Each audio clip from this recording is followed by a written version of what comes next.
I'm Tanya Ross of TDR Academy of Movement and Therapy. Welcome to this video.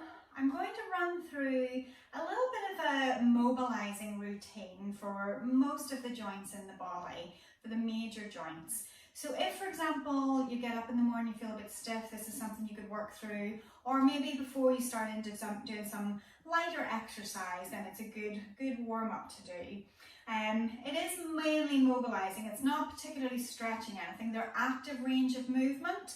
It may not be pushing the flexibility, so if you need to do more of that, then I would apply more stretching after you've done this. But you could use this as a broad base warm-up for a lot of different activities before you then start to make it more specific for what you're going to do, whether that involves even more dynamic range of movements that you're going to work through with a little bit of force and progressing up to stronger movements, whether you add in deeper stretching.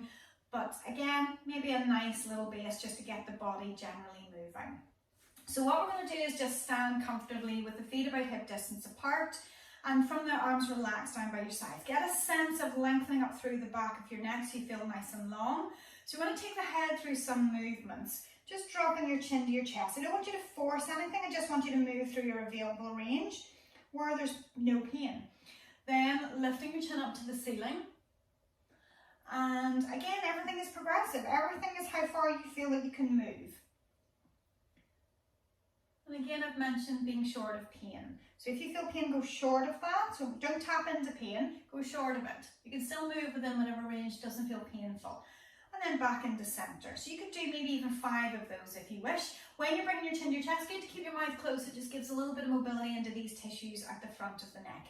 Then from there, if you bring the head into rotation, looking over your shoulder, and then rotating to the other side. So we're just going to go through 3 of each head movement. And notice whenever your head goes to the side, do your shoulders reach forward? Can you keep the shoulders open? You might notice one side feels tighter than the other, always good to know, and then you can stretch those areas out. Then we're going to take it into side bending. A side bending is not dropping your ear to one shoulder, it is lifting one ear up away from your shoulder. And there's a difference, and you can try it and see what that feels like to you. But again, 3 to each side, you could take it up to 5 each way, depending how tight or how stiff you feel, or how much time you've got. We're then going to roll the shoulders forward, just to bring in a little mobility in that direction, taking it through 5 movements. You can start small and you get bigger, then reverse the movement. You can take it through 10 of these through each of the joints circling. Getting bigger. So then we're going to move down to elbows. So you're starting with the palms open, then the palms face your body, they rotate up, they rotate backwards to face your body, they rotate up. So we're taking that circling action, and again around about 5, and then change direction. Certainly if you're going to do sport, I would recommend that you do 10. If it's just a general mobilizer, then maybe 5, but find it in your own body. So once we're done that, then we're going to take long arm rotation. So we're rotating the upper arms in the sockets, rotating up, rotating down, trying to keep the shoulders fairly fixed. But you can, again, add this in. Maybe you do 5 fixed shoulders, and then you do 5, you squeeze your shoulder blades together, round them forward. Squeeze them together, round them forward. So everything is getting a little bit of mobility in around the shoulder blades. We can also do that in opposites. So 5 each way, or again 10, you pick your number. And then once we've done those opposites, then take it into wrist circling. 5 in one direction, and then 5 in the other. Then from there, if we make a loose fist, flick the fingers out. Loose fist, flick the fingers out. And 5, maybe even up to 10, because they're quite quick. And again, it just gets a little bit of movement in through all those fingers and in through the palms of the hand. Okay, so once we've done most of those areas we've hit virtually, most of the upper body, take the feet a little bit wider. So when we take it into these hip circles, make sure your posture still feels like you're lifting up and you're not kind of pressing deep down into the lower back. So you're circling, you can start really small. If you imagine you're drawing something on the floor, like a circle on the floor with your tailbone, that circle gets a little bit bigger with each movement. I'm not collapsing into it, I'm lifting tall as I'm circling. So it's getting a little bit of movement in through the hip sockets and through the joints of the back. And again, then slowly taking it through 5 the other direction. Now once we've done 5 in through there, just bring the feet back into around about hip distance apart. We can add in a little bit of side bending, and again, making sure you don't feel any pain, but your spine is lifting. Same as what I said about the ear, you're lifting it up away from the shoulder when we're taking the side bend, you're not dropping the head down. Same with this, you're lifting up through the ribs, you're not collapsing the body down into the hip. So you're taking it through as far as you can go, pain-free range. Maybe just getting a little bit further with each one if that's possible. So making sure you've done your number to each side, you finish on the opposite side to where you started. Okay. So then from there, if we wanted to add in a little bit of rotation in through the upper body, we could bring the hands into prayer position, keeping the 2 hips pointing forward, taking a twist to the outside and back into center, twist to the outside, back into center. I'd sometimes suggest using this with your breath. Out breath to go out, in breath to come back in. Keeping the spine tall, keeping both those hip bones pointing forwards, 5 each way. Should feel like you're almost being run out at the waist a little bit, because otherwise if the hips move with you, you're just rotating through the leg joints rather than through the spine. Okay, once we've done 5 each way, we're going to bring it down into the knees. So you can bring the feet a little bit closer together, they don't have to be smack bang together.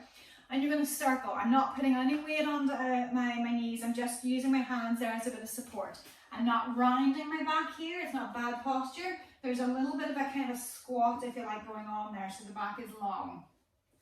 I'm drawing a circle with my knees on the floor, right around the edges of my feet, whatever feels good in terms of the size.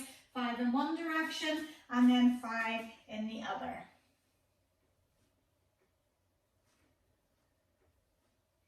Okay, now once we've done those 5, then we can take it into ankles. So if you're not very stable, maybe a chair to hold onto or a wall, shift your weight onto one foot, and we can draw circles, 5 in one direction with the ankle, and then 5 in the other. If you've got the stamina to hold it and you're able to do it, then maybe pull the toes to the shin and then point the foot down. So you're using the ankle movements as well as the toes. So I'm pulling the bridge of the foot up and my toes up. I'm pointing the bridge of my foot down, I'm pointing my toes down. You can choose to add in toes or just keep it to the ankle. But once you've done 5, switch it over. So again, 5 circles. And if you don't do balance work in a day, this is a good one to do for balance work, because it's important to make sure you have some balancing in your day, because it gets worse as we get older. So it's good to challenge all those nerve endings in the body to hold you still. So that may be enough for you. We could do other movements into the hip, which I'm going to do now, but that might be enough for you in a day. The next one can be a little bit stronger. Again, if you need something to hold on to, then you can use it. But if you're going to go out and do activity which is putting impact into the hips or repeated movement, then this is good to do. So you're circling all the way around. Your arms can do whatever they feel they need to. You can touch the floor in between, or you can keep it stable and just circle through. 5 one direction, 5 the other. Trying to work through as big a range as you can. And there's a certain amount of core stability going on there to hold me stable. Otherwise I'm just twisting, and that's not good for the bottom leg. So you're wanting to make sure most of that is pretty fixed. So again, 5 in one direction. You can keep that standing leg a little bit soft at the knee. It doesn't have to be poker straight. So 5 one direction, and then 5 in the other. Whatever your arms need to do to keep you steady.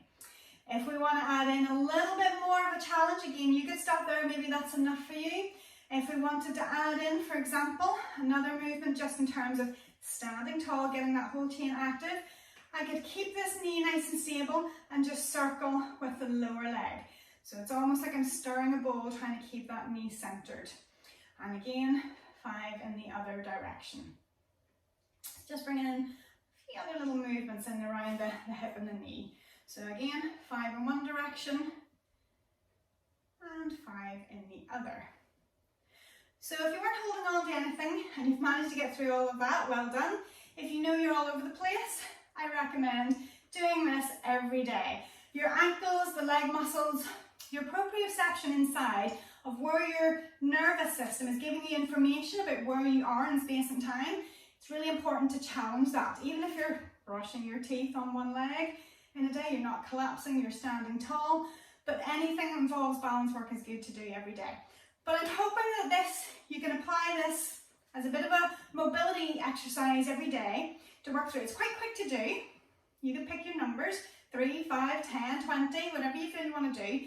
But hopefully that is enough to work through a number of areas in the body and to get you a little bit warmer, a little bit more mobile for you to go on to do whatever it is you decide to do next.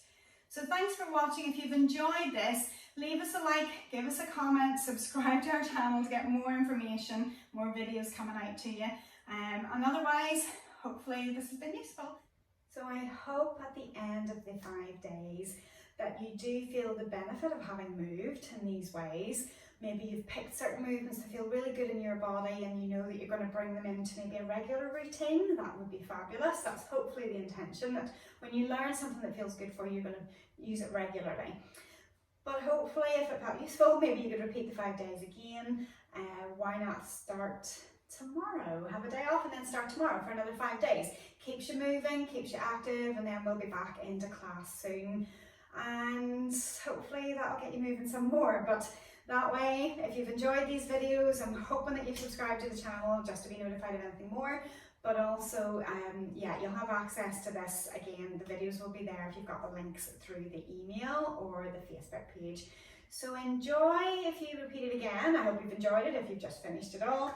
And I'm hoping that you're enjoying your time off if you've got any, and that you're going to have a happy new year coming up soon. And I'll see you again soon.